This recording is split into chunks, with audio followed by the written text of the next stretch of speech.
Hey, thanks so much for joining Mark with LamontCo, one of our strategic partners. So I wanted to talk to you from a meeting planner standpoint, venue discovery overload. So when planners say venue discovery feels overwhelming, what do you do to alleviate that feeling? What has worked for you? First of all, thank you, MJ, and thank you to Pyramid Global Hospitality for inviting me to join you today. And that's a great question where that's a topic that's hot in our industry right now. And I get it. It can be very difficult to get timely, complete responses for the RFPs in today's world. It seems oftentimes it takes days, not hours, to get responses. And oftentimes every item isn't addressed in initial proposal. My personal take is that the process has gotten transactionally driven, algorithm. There's maybe a lack of empowerment as opposed to relationship driven, which I grew up with, focusing on customer service. Again, my opinion only, but I often wonder what's happened to customer service in the hospitality industry. So what's the first thing, Mark? Being a planner, what should you focus on to start narrowing your options quickly? There's a lot of factors that can affect that, MJ, and it can be a broad spectrum. So why don't I start with some specific items that can apply to many different types of groups, and then discuss some things related to overall market and event types that may resonate with customers out there. And then someone may be able to glean the ideas that they feel fit their particular group best. How about that? So some items that may apply to many different groups. The rate aside, it may seem simple, but are the preferred dates available? If availability is not there, that's going to be a big factor. Along with that, how do the rates that you get, the concessions, the minimums for food and beverage, are they similar to last year's, and do they match the budget that you have? How far from the airport is a property? That could be key. What are the concessions that are offered? That's going to affect your master account and bottom line. What's the attrition policy? Is it through actualization? Is it at the cutoff date? Is it cumulative? Is it per night? If you've got a new program that you've just planned or you're changing destinations, that can be a very important factor. Does the hotel have the right general session space or overall space? And think about it. Can your program grow in the space that you have if you have a great attendee participation? And of course, what is the food and beverage minimum? What's your AV spend? Items like that. But as we know, it can depend upon the event. Many events are different and they have different factors. Is the event a short-term or a long-range program? Are they date and destination flexible? Markets, Yeah. We're not going to cover all markets, but some key ones. Is it association, corporate, incentive, sports, SMERF, or other markets? For example, associations can be rate sensitive, especially for their attendees to pay, but they really don't pay for the room and tax. The individuals pay that. So it may not be the top item on their list. Master account charges relating to food and beverage, AV, can be higher on their list for them. And so they'll know how to charge registration fees for the events. Trade shows, association trade shows, and larger annual type meetings can really be based on event space. Is it availability, location? And then even more continuing education programs with associations can be even more dependent upon the catering and meeting room rental charges, preferably none. And then there are some smaller leisure type incentives that I work with that have a larger budget for room rates and destinations. Some associations look at multiple events a year, and if they're able to save some money for one event, that can even affect the key items that they have for the other events throughout the year. So a number of things can apply to that.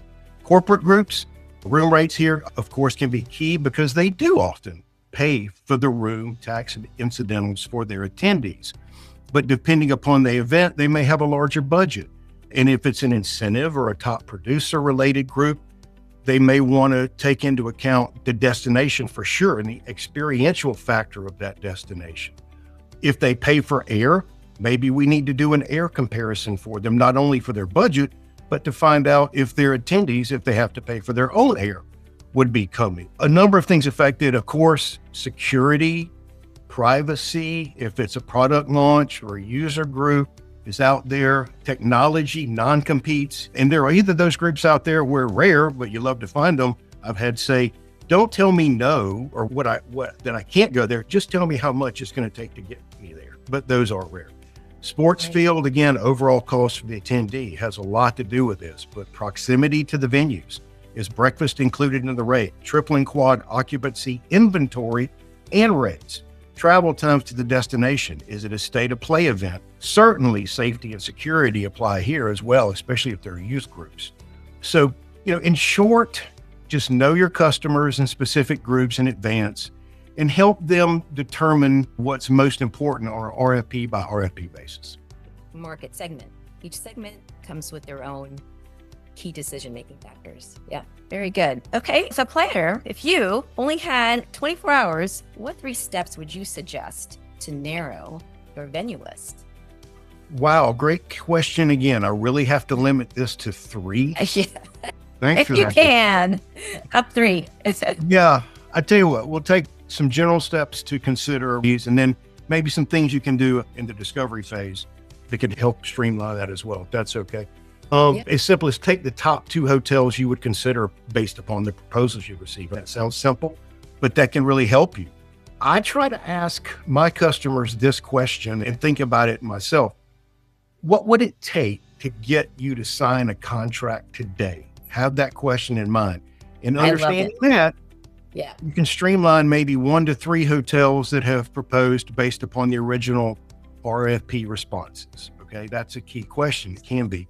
And then, of course, what's the most important thing about your meeting? Is it price, size of meeting, breakouts close together, trade show sessions, distance to offsite activities, that sort of thing. But you can certainly do some things ahead of time that can help you during your discovery, because you need to conduct some preliminary discovery to make sure you have a refined schedule of events, SOE, refined destinations. You're not all over the place. Determine those main items and factors that are important for the group to look at. I would limit the destinations before you send it out to not more than 2 initial primary destinations and not more than, say, 5 properties in each destination max. Do some homework. Know in advance what 5 key items are of utmost priority and have worked together to highlight those with you, anyone you have working with you on your team or supporting you in that RFP process, and they can follow up and convey that to whoever's making the decisions after the RFPs come back in and you send them out. Mark, identifying those key decision-making factors can certainly minimize the options and generate that short list, definitely, and hopefully include one of our properties in that short list. Lastly, can you share a quick story about when you felt overwhelmed and how you got to that short list? I can probably share many and they all end up well, but there's one in particular that ironically does involve, it comes to mind, a Pyramid Global Hospitality property. And you helped me with this. If you remember it, it was at Cambridge Beaches in Bermuda. I had been to Bermuda previously and loved the destination. Didn't get a chance to see this property while I was there. The customer was all over the place looking at destinations, great customer. And when I brought Bermuda, they were concerned. They had been to Canada, the US, maybe Mexico, but had seldom left the mainland. And there may be some concern about people traveling and getting approvals. It is an association. As I mentioned, there were multiple destinations on the table. So this could have potentially been a long process. So reached out to MJ with Pyramid Global and the property and got everything. They were great. They said, just get them here. We'll wow them. We'll make it a great site visit. And boy, did they. And then also I trusted not only MJ, but a shout out to J-Mac, John McMullen, and Paul Bayshaw, the Paulie and J-Mac show. Shout out to you guys with Pyramid. And also Donna Douglas with the Bermuda Tourism Authority. Everyone came together. I wound up not being able to go. I had a travel conflict. I had a lot going on. So I was really on pins and needles, overwhelmed. The client went, and boy, did they wow him. They came back. They're like, it's a done deal. We're going there. Yeah. So it just goes to show you that trusting in your partners and when you're overwhelmed and having those contacts really do. And I tell you what, this association, while I was there and even since then have come back and said that was one of the best experiences they've had for this meeting ever. And they've been to some really good places. And we wound up booking 4 years in a row with Pyramid Global Hospitality Properties. Yeah, we really did. Yeah. Mark, thank you so much. I love hearing stories like that because it just proves, like you mentioned multiple times, it's all about the connection, all about the trust. Your client trusted you, you trusted us. And essentially the decision process was seamless. And that's what we're here to do. So thank you so much for your intel and your valuable insight, and hopefully lessening the load for the meeting planners that are out there during this venue discovery. So thank you again, Mark Peterson, LamontCo, and appreciate everything that we've built together. Thanks. That's what we're known for. If anybody wants to reach me, please email me at mpeterson@lamontco.com or visit our website for LamontCo. We can help anybody, anywhere, with any needs you have in the meetings industry. We are your one-stop shop. We'd be glad to help you. Thank you very much, MJ. Thank you.